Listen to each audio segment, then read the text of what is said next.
Hello, everyone, and welcome to this week's episode of the DVC Show, coming to you from the Bob Varley Studio in Orlando, Florida. I'm your host, Pete Werner, joined via Skype this week by my good friends from the DVC store, Mr. Jerry Saito, Hello, everybody. real estate agent and Dreams Unlimited travel agent, Mr. Sean Falk. Hi, I'm just going to start calling you Renaissance Man, I guess. because that's really the better term for you. Um, and associate producer, Mr. Corey Fiascanaro. Welcome home. Well, welcome to the show, folks. Before we get started, just a reminder, DVC Store is the sponsor of this show, as well as all the content we produce around DVC. So especially in this time, we're asking everybody to please support the people who make these shows and our content possible. If you're looking to sell your DVC contract for whatever reason, maybe you've been laid off and you need the money, or maybe you want to upgrade your contract. And a lot of people do that. Jerry sees that all the time. People that's like, I love my contract, but I think I want to get something else, try something else. And they sell one and buy another. DVC Store can help you with all of that. So dvcstore.com is the website, 1-800-550-6493, the phone number to call if you want to chat with them. So this week, we are going to talk about the pros and cons of Vero Beach. Folks have been asking us to do a show on Vero Beach. The problem is none of us have been there, except for Jerry, who's been there quite a bit. Jerry spends a lot of time out at Vero Beach. Sean we were planning a Vero Beach trip. Would have been checking in, I think, this week, right, Sean? My check-in date was Sunday, so yeah, coming Sunday. And obviously that's not going to happen with COVID-19. And Fiasco, I don't think you've ever been out there, have you? No, I've never been out there. The only Florida beach that I've gone to so far has been Cocoa, but I've wanted to get out there. I intend on eventually going. We actually thought maybe about going last Valentine's Day, but couldn't pass up the opportunity to get the theme park view at Bay Lake and took that over it. So Right. All right. So Jerry, obviously you really like it out at Vero Beach. So talk to us about what it is about Vero Beach that you like. I think that Vero just has something unique to offer because the theme parks are great and the resorts in Orlando or throughout Disney's portfolio are great, but I think that Disney Vero has that old Disney charm. A lot of one thing I especially like are the cast members out there. It's like old Disney. They'll bend over backwards to do anything to make you happy or to make it a magical experience for you. Um, I like the serenity of the ocean. I've mentioned on like other shows that I'm not a big fan of the sun. If you see me out and I wear huge bucket hats, I'm covered long sleeve shirt. I don't sit in the sun, but I just like the sound of the ocean, the relaxation part of the just the resort itself. You've got a great pool. There's a putt golf course there for small kids or whoever. Walks along the beach.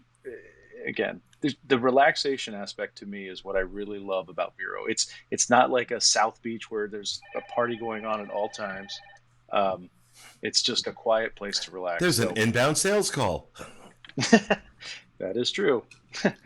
But the rooms are great too. Like if you're in one of the villas, I particularly like the ocean view in room, which is actually a hotel room, but you can use your DVC points to stay in it. You have an ocean view right out the window. So again, if you just want to relax, it's just a great place to do it. See, and again, not really having ever stayed there. I mean, I've been out there, and it is beautiful. There's no two ways about it. It's absolutely gorgeous. But like, I'm not that guy that's just going to lay around. And I don't think there's anything to do there. There's nothing to really do in town. I don't know, are there activities that aren't for kids? Oh yeah, they have a scheduled activity center, so they have all kinds of stuff. I mean, again, this might sound appealing to some, maybe not everyone, but they have like arts and crafts where you can do different things with cast members. Then they have like shelling. They have, a lot of the turtles lay eggs. So certain seasons, certain times a year, you can actually go and watch the Make turtles. a turtle egg omelet. Baby. Watch them either hatch, or you can watch them come ashore and lay their eggs. They do like scavenger hunts. They've got bikes that you can rent. I mean, there is a lot of activities. But again, going back to the cast members, like, they will reach out to you just to try and make your vacation a little bit more special. And it's not busy. That's the nice thing. Like, again, you can go to a restaurant, show up whenever you want, don't have to have a dining reservation. Character breakfast they do on Saturday, I think it's $19, and you get a ton of time with the characters. So I don't know. I like that. I like that it's not crazy like the parks can be, Now, Sean, talk to me about why you were planning to go out there. I was planning to go out there because I had 170 points I needed to use, and I live like 10 minutes from the parks, so I didn't get DVC with a lot of intention on using them in the Disney World parks. I do plan on, if family's coming to town or something like that, it's a good use, but my contract is at Aulani for a reason, because Aulani is where I like going, and I decided to do Vero Beach because I had never done it before. The point values were reasonable for me to get a 2-bedroom. It was sick. I was only going for 2 nights. So it was 66 points for the 2 nights, for a 2-bedroom. So, and that slept like 8 people. So I was like, I can't beat that. That was enough room for my family to come down to visit me.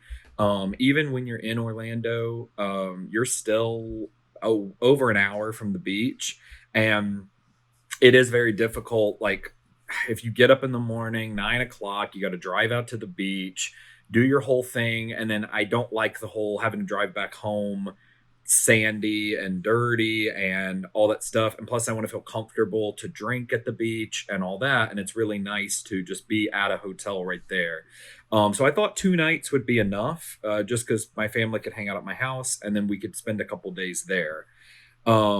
It seemed like a good mix, and I know a lot of people do that. I went on DIS boards, and I was on there this morning doing more research for this show, and a lot of people right before the quarantine, apparently they had Disney World vacations booked, and they switched at the last minute to use those points up at Vero Beach, because it was open a little longer.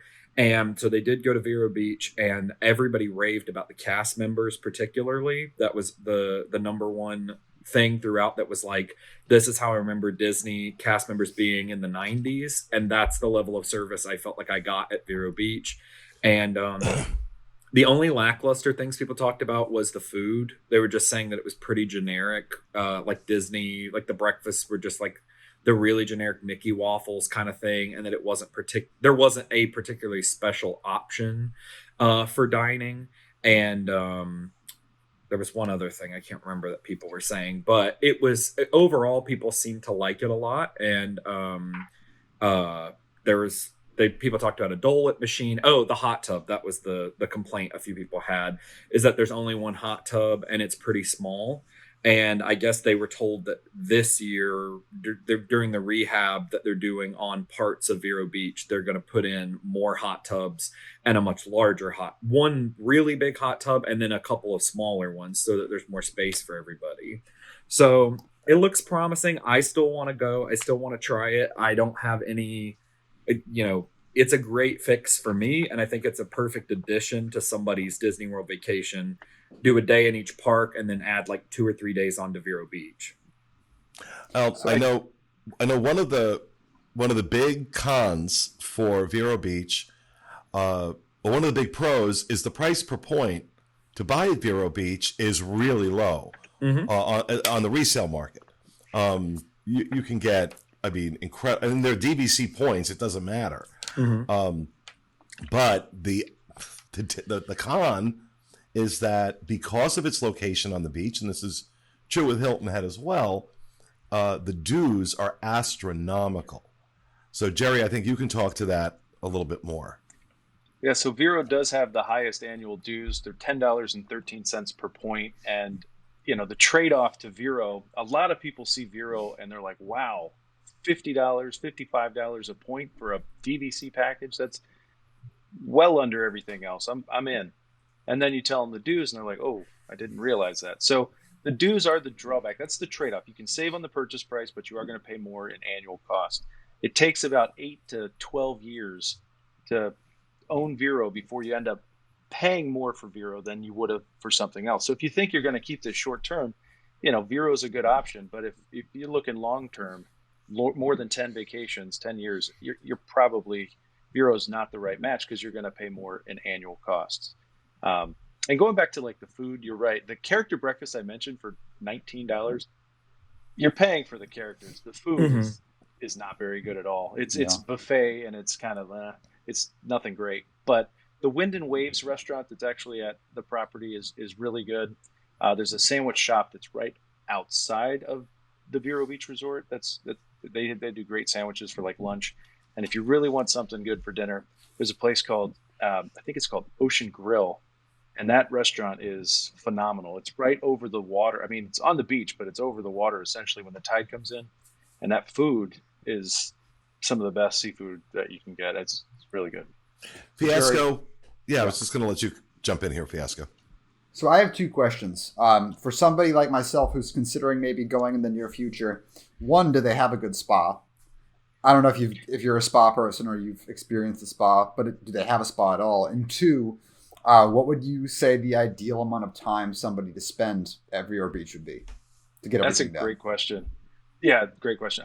So they do have a spa. I haven't personally experienced it myself, but I've walked through it to check it out. It looks great. I can't say how their treatments are, but I did actually look at the menu and they had a lot of different options. So I would say, if you're into spas, I think you'd enjoy it. And then as far as the length of stay, I think after like 3 days, you might get a little bit bored. So I'd say definitely what Sean was saying, do a Disney vacation, take a couple days on the back end and go and chill out for a couple days and then go home. Because I think after 3 days, you might be ready for something else.